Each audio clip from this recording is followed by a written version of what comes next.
What's up guys, it's Mitch here. Welcome back to a new video and the first video in fact of 2020. I'm super excited. This week I wanted to kick it off with talking about Instagram and more specifically being consistent on Instagram in 2020. Why does consistency matter so much on Instagram? Well, take a look at your favorite Instagrammers and ask yourself, why am I following this person? Usually the reason that you follow them is that you have something in common. It could be that you like photographing the same things, you have a similar taste, or you like the way that they think creatively. You will actually notice that a lot of your favorite photographers are very consistent. They stick to the same types of photos, whether it be the same subject matter in each and every photo or the same visual style or theme. So in my opinion, as a photographer or a videographer, you should be using your page as a tool to attract people who like the same things you do.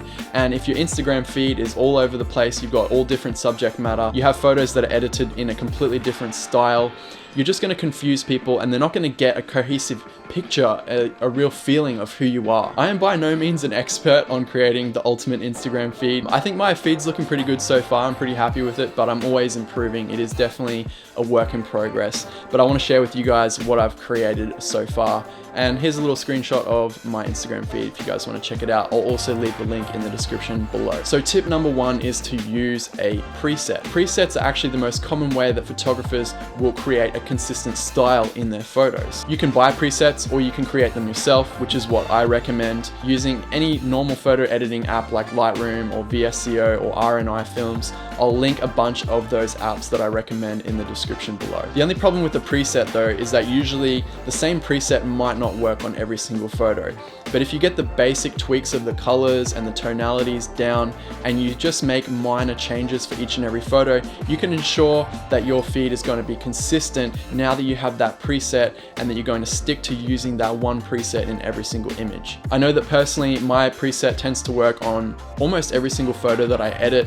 However, I do shoot very specifically with the end product in mind, and so that's probably why my photos tend to turn out really well using that preset, and it really does cut down on my editing time quite a lot. I'll put up a few before and afters, and hopefully you guys will see how completely different starting points with your photos can actually end up being really consistent as an end product once you have a preset and once you start using it consistently.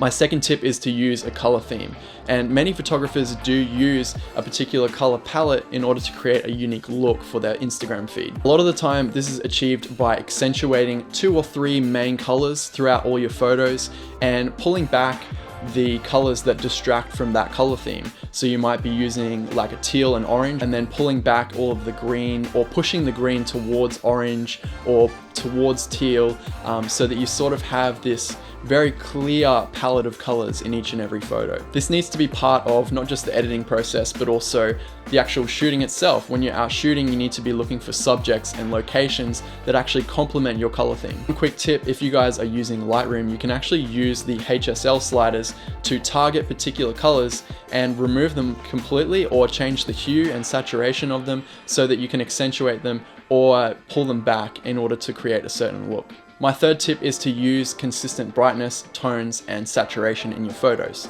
The brightness and the tones in your photo, as well as the overall saturation of all your images, is definitely going to affect the overall feel of your feed. And the most important tool that you need to use to do that is actually the tone curve. So most editing apps will have a tone curve or a place where you can adjust your shadows and highlights. Basically what the tone curve does is it allows you to select the brightness and adjust the brightness of the highlights in your photo, the midtones, and the shadows. This can be done through the preset. So within the preset, you'll have like a tone curve section so you can make sure that it stays consistent the whole time. However, I think it's a good idea to put some thought into whether you want your feed to look bright or dark overall. The saturation in your photos is also really important. You don't want to have a photo that has like plenty of saturation, it's really colorful, next to a desaturated photo. It's just not going to look good at all. If you're having trouble keeping all of your photos looking the same across the board, I highly recommend using an app to plan your feed. I'll leave some links to those apps in the description box below so you guys can go and check them out. It's definitely a big help when you're not quite sure how your photos are going to look in the feed after you post them. So far I've just been talking about the visual stuff, like how your feed looks.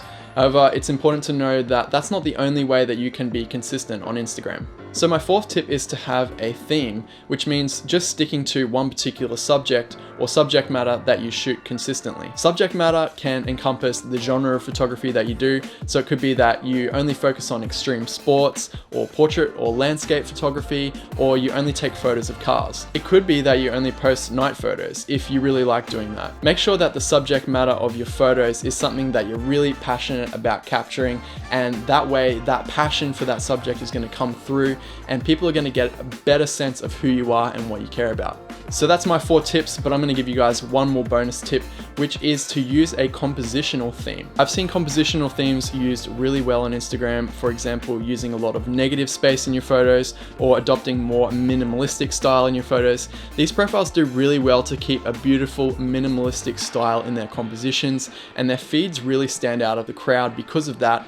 And more often than not as well, they're mixing in some of the other tips that I've shared, which is keeping the brightness and the tonality and the saturation in the photos consistent as well. These are not universal rules, they're just some ways that you can stand out as a photographer on Instagram in 2020. I'm by no means saying that you won't be successful unless you have a consistent Instagram feed, but it does help. It does help to attract people to your page, to show them who you are, what you care about, what you're into, what you're passionate about. That's what Instagram is about. It's about inspiring others, sharing your work, and creating a community of like-minded people around what you do. I hope you guys enjoyed these tips. If you want to learn more about how I edit my photos, I'm going to leave a video right here that you can go and click on and watch. If you want to find me on Instagram so you can harass me about how inconsistent my feed is, you can find the link in the description, or I'll leave the handle on the screen here. So I hope you guys enjoyed the video, and I'll catch you in the next one.